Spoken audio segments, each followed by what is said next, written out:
Hi, everybody. It's Ryan from Pi Records. I'm here with Patrick from Longshot Odds. How you doing today, Patrick? I'm doing great, man. How's everything going over with you? Oh, pretty good, pretty good. Busy day today. Lots of interviews. Uh-huh. So let's for people who don't know about Longshot Odds, tell me a little bit about the band.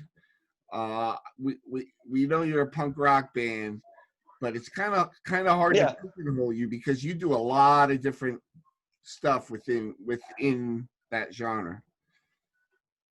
yeah. I guess being I'm the principal songwriter for the band, so a lot of it'll go back to like what I would generally listen to, which would growing up be a big mixture of like a lot of the Fat Record stuff, a lot of the like the early 2000s Epitaph stuff, and stuff like Weezer and like the geek rock kind of guitar solos, melody driven.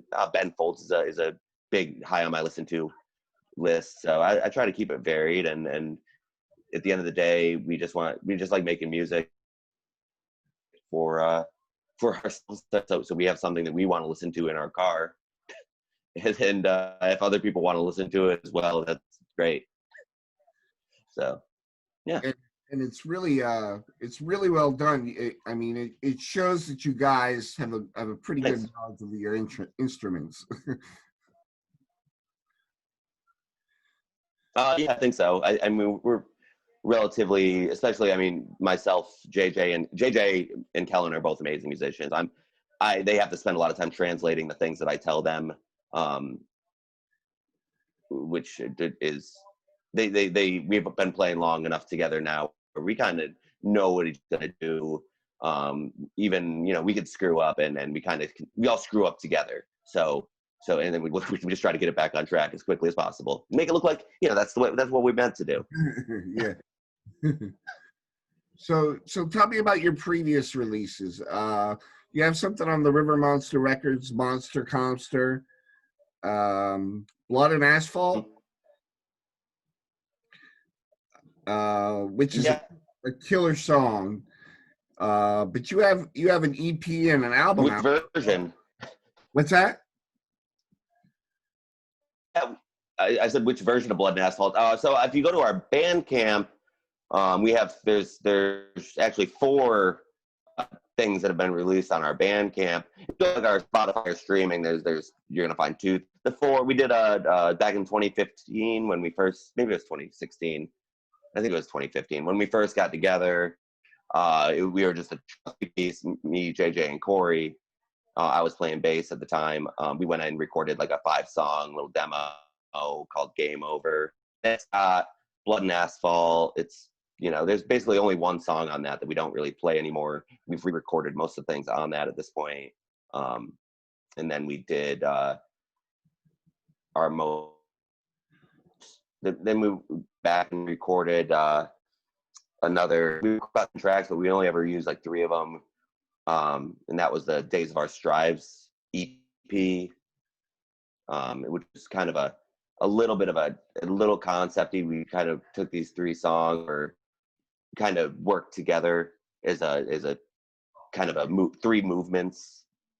Kind of confused people a little bit. There's a big long piano organ thing at the beginning that I don't know, like I said earlier, we make it for ourselves, and if other people want to come along the ride, we're stoked about that. And we hope other people like what we're doing. And then I just kind of put together a 20-something track called 5 Years Deep, which was a lot of demo recordings, some of those other tracks from that session we recorded in that, and just kind of a, hey, look how far we've come kind of thing. And now we've got So Far to Go coming out soon. And we don't really have an exact date on that. It'll probably be sometime around Thanksgiving, though. It's really good. I was not expecting some of the instrumentation on that first song. I was pleasantly surprised though. Mm-hmm. Yeah, I Um, bought a synth last year sometime. Use a lot of that. It's like kind of like a sped up Get Up Kids. I love the Get Up Kids growing up. Yeah. Yeah, Reggie in the Full Effect, Get Up Kids, all about it. Yeah. yeah, totally. Think about Um, Reggie in the Full Effect the other. yeah, that first album they did was great. Mm-hmm. So It really was. I want to say you guys are kind of progressive sounding, even though you have a lot of tra- tra- Yeah. traditional sounding songs, but they're awfully progressive for Yeah. what I would have expected looking at the covers just at face value. Mm-hmm. Yeah. I mean, we don't want to try to write the same songs over and over again, just to kind of reach in and figure out new chords to play in different orders, what kind of instruments might sound cool when we go into the studio, like whether or not I like to put a lot of organs, pianos, synth. I put a lot of strings on this album. Me and Kellen actually brought our trombone in high school, and Kellen played trumpet. So we dusted those off and put that on a couple tracks. Um, got a little egg shaker situation. Like, I don't know. I got a little melodian, which is like that little air powered keyboard. Yeah, Blow into it sounds kind of like a harmonica. I put a little of that in a track. JJ plays banjo, and so we got one of those going on. And we got Billy Riot from Soda City Riot on mandolin on the feels, because he's a great mandolinist, and we've been bringing him in. We're actually gonna play that live a few times with him. Stuff he's like that too. he's quite the musician as well. Yeah. Oh yeah, no, we did a podcast a couple weeks ago. We're in that show with him tonight in Charleston. If you're watching this the day it comes out, we're playing the place called RTZ. It's like a music studio. And if you want to come check it out, check it out. We're going to be down at Burns Alley on Halloween, as long as life doesn't get shut down again. So we're looking forward to that too. So are you based out of Charleston? No, but we do end up there a lot. Our friend Rick Burke in a production company, he books us quite a bit. He must really like us, and then so we'll go down there and hang out with him, and usually in the North Charleston area, we'll go hang out and play a lot of shows. The Sparrow seems to be our home base of Okay. operations anymore. So where does the But band? you're up What's that? where's the what? I Oh, was gonna say you're up in Philadelphia, right? yeah. Yeah. Yeah. Where is That's cool. where Sorry. is your band located? Are you in Columbia or? We're from Columbia, South Carolina. Cool. There's a lot of great stuff going on down there. More than what's going on up here right now. Uh, I guess, I don't know. I've been I grew up originally in upstate New York, so a lot closer to where you are now, and I remember shows growing up being just a lot bigger. I think really, and I've been talking about this with Billy.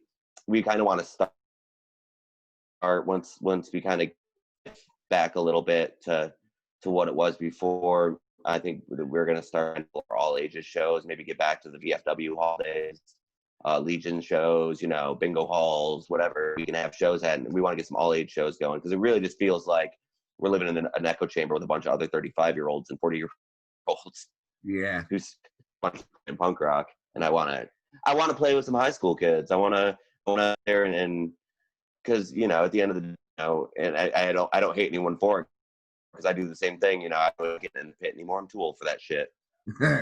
But it is fun to play and have a pit. Totally. So, what can Yeah. we expect in the future? You have an album coming out, but something else planned with Soda City Riot? Yeah, but that 7-inch with River Monster Records. Maybe you next year, hopefully, we'll be able to press that and get it out. They'll split 7-inch. We'll put our we're gonna have a little bonus track on there that wasn't like an alternate version of a song from So Far to Go. We'll have on there, so there'll be something that you're not gonna get on this record. and it'll have what's going to be like our lead single on there as well. So, and that should be dropping probably maybe next week. I don't know. I just got this back today. I'll figure it out. So I listened to the new album. I want to talk about it a little bit. The, Yeah, love to. The sound and the recording is kind of leaps and bounds. Not that you had bad recordings, but this one has a really fresh flavor. Like we went to thank you. Went to Plow House Studio. We did the last recording there too, but since that time, he had actually built one of those big fabricated like metal buildings on his property and put a brand new studio on his property. It's like 5,000 square feet. It's built really well. It's insulated. It's got some really high tech equipment. He's one of the premier sound engineers in Colombia, and he's also somebody that our drummer went to high school with. So it was just a blast hanging out with him. He's a good dude. He knows what he's doing. He makes recording really comfortable, and at the end of the day, he knows what he's doing. What's the process of writing and recording? Do you do a lot before you get in the studio, or since he's your friend, do you kind of like work with him on that? He's really good at giving feedback. I would pretty much almost call him a producer as well as the engineer. He's very good he has a good ear. He also doesn't like, if you want to do something, you should do it, but he won't be shy to be like, hey, maybe you want to try this. JJ and him are really good at musicianship. I can play, the guitar solos that end up on the record were probably created in the studio, but he can nail them, or he can come up with something different. Kellen keeps it solid. He knows exactly what he's doing. He knows what he wants to do. He consistently executes the same thing. And I'm the kind of, the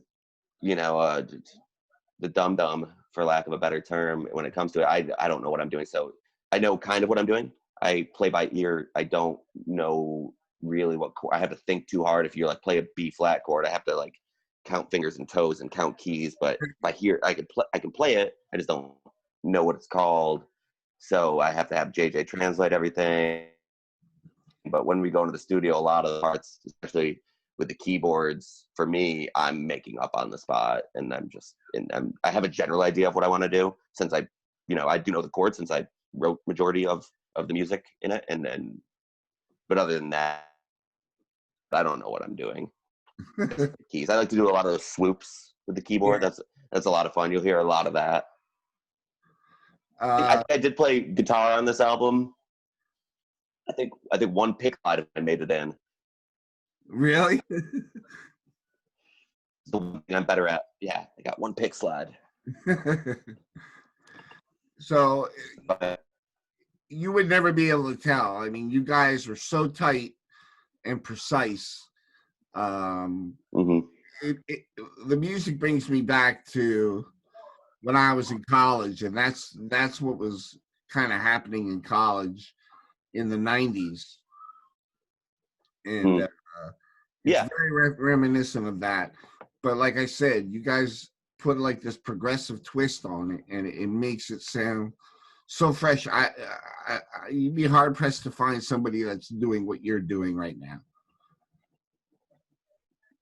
I agree with that. I think maybe some like of popular bands that kind of might do in the same sense of what we're doing. Maybe Rise Against, because they're a progressive punk band, I would say. Maybe now I can't even remember their name. The Artist in the Ambulance, whatever that band was. Thrice. So a band like Thrice, they're definitely more on the metal end than we are, but they, not always. But again, that brings, Rise Against, that brings me back to those bands that you're talking about, like 88 Fingers Louie, which I, loved. Oh my God, those guys. Yeah, because that's just basically Rise Against. Yeah. So, yeah. So I felt like, I always grew up with those kind of things, because those were on like that. All those, like I said, it goes back to those compilations CDs, like the Fat Wreck stuff, Hopelessly Devoted to You, like all those things. Those were Oh huge for yeah. me. Like the Weaker Bands and 88 Fingers Louie and just the bands that were compilations were so good.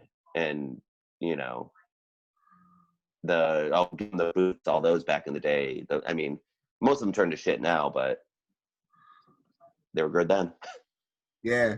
It was the speed. Everybody had to be speed at, like fast at the time. I kind of enjoyed that. Mhm. The majority of the bands turned out to kind of mellow out with age. Um, but certainly beginning they were pretty. Yeah. Yeah, I mean, we'll try not to mellow out too hard. I'm already writing stuff for the next set of recordings. Um, so we'll hopefully have something out again, maybe even as early as like spring next year. Wow. So I got like 3 or 4 songs. Yeah. I mean, they just kind of, they write themselves sometimes. Yeah. We generally, I mean, I'll write a song, I'll go to practice, they'll learn it, we'll play it like 20 minutes, and then we'll play it at a show. Wow. So, yeah. Yeah, like I said, those guys are amazing. They, keep it together. Corey just keeps a solid backbone. Me and Corey have been playing together in bands since 2007. We had another band before this called You, Me, and Us for about 8 years. We were a band. And then when our guitar player left, he had previously played in a band with JJ, our guitarist. It was more like JJ was the bassist of that band. And I was almost a little hesitant to bring him in because I personally just didn't even like the band. And then JJ comes in with his guitar, and I was like, okay, he can stay. He's really good. All right. So that made me really happy. JJ plays the leads on the album. Yeah. I mean, he plays the leads and the rhythm too, just because he's a better guitar player than me. For sure. He's a better everything than me. I might be better at keyboard than him, but they're all better than me at everything. The leads are very drummer even. It's a very melodic sound. Maybe like are there specific bands that may have pushed you in the direction you're going in? I mean, no effects for sure. But I've been writing and recording crappy songs since I was like 15. So for the last 22 years or however old I am, 21 years, something like that. So my earliest songs are old enough to drink now. And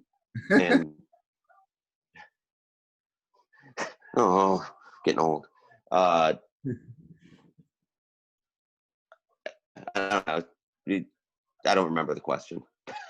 I just want to. Bands that influence me. Yeah, your influences. Yeah. Yeah. At the end of the day, like I think NoFX and Weezer, and because I like going to shows, watching some bands play, and at the end of the day, I just want they'll want to make things as complicated as possible because I don't know who they're writing music for themselves as well. That's great, but sometimes it's like you're a really good guitar player, but where's the song? There's no like structure to the song. I'm a tradition, like you said earlier. It's verse, chorus, maybe pop in a guitar solo, chorus, song over. And that kind of comes more from bands like Weezer and things like that. Like I think the the song structure of Weezer it kind of was probably important to me. The first 2 Weezer albums are 2 of my favorite albums. But then growing up, and then sometime in the late '90s, got really heavy into that third wave ska sound, like that Real Big Fish, Less Than Jake, Save Ferris, kind of that.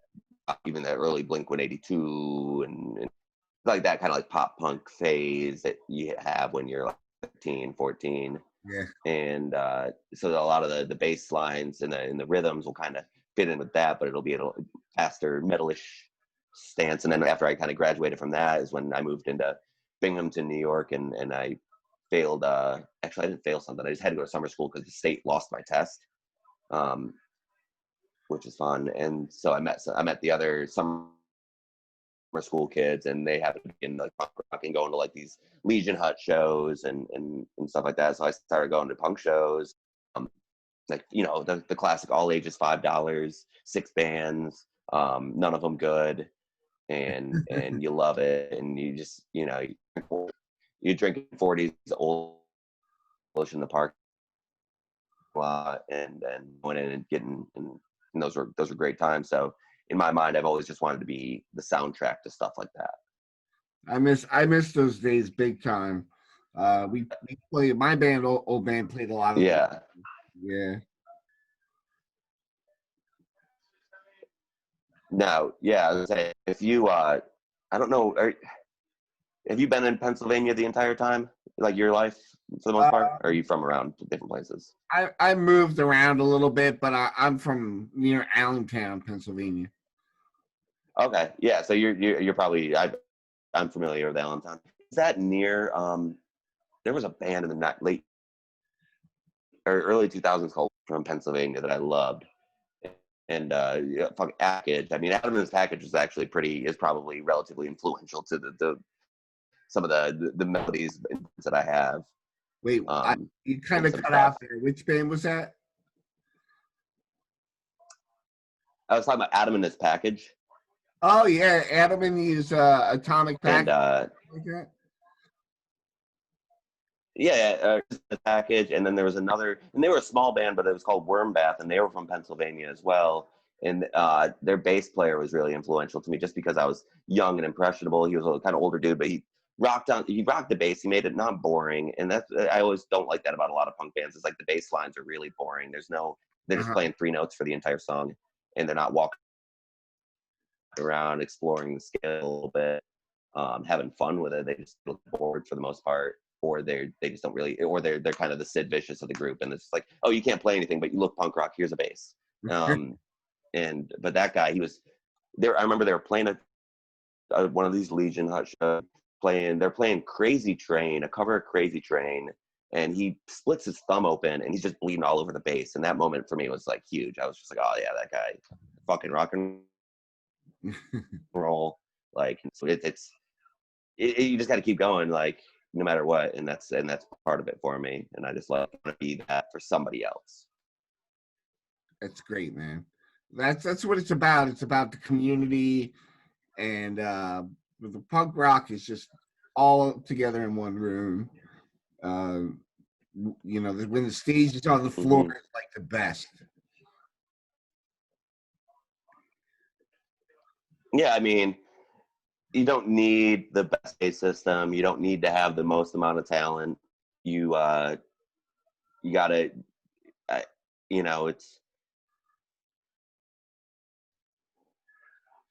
it's just gotta be raw. The songs still have to be good, but they don't have to play well.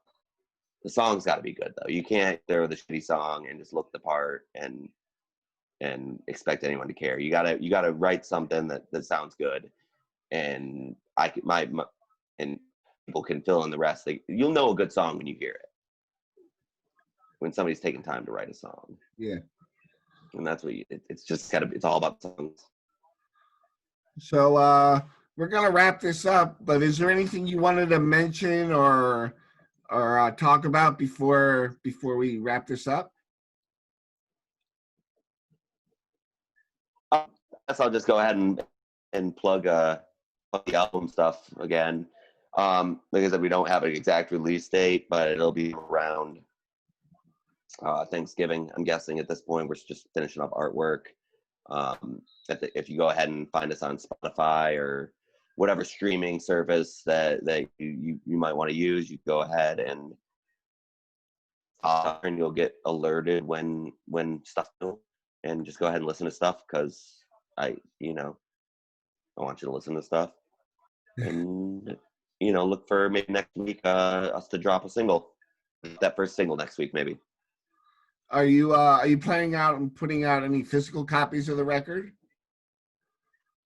Yeah, we're gonna put out physical copies of So Far to Go, as well as, like I said, we'll do that 7-inch next year. So Far to Go. We'll probably actually release the physical copies before it goes live on streaming, maybe a couple weeks ahead of time. If you want to get a hold of it, they can get a hold of it. Other than that, we got to finish up artwork before we can make physical copies. Yeah, exactly. All right. Well, Patrick, it's been a lot of fun All right. talking to you. I really enjoy your Yeah, band, definitely. and Thank you. as soon as Hopefully, we get a Larry, chance to play for you someday. oh, that'd be great. I got to make time to sit down and watch that. What time is the show? Yeah. The show's like the first band live streaming at 8. Like I said, if you just go find our page, I'm sure we posted a link within the last 3 or 4 things that we posted about the show. It's probably like an invite page. I know the first band's streaming from somewhere else at 8. We're playing sometime around like 10 or 11. There's 4 bands: Soda City Riot, Blue Ricky, and Billy Blatz and the Made Men. I think we're playing last. I don't know if the whole thing's going to be live streamed. I know the place is set up to do it, so I think it will be, but I don't know that for sure. But it's in Charleston. If you're down in Charleston watching this on the day that we filmed it, come hang out. BYOB. Awesome. Well, thank you, Patrick, and have a good show tonight.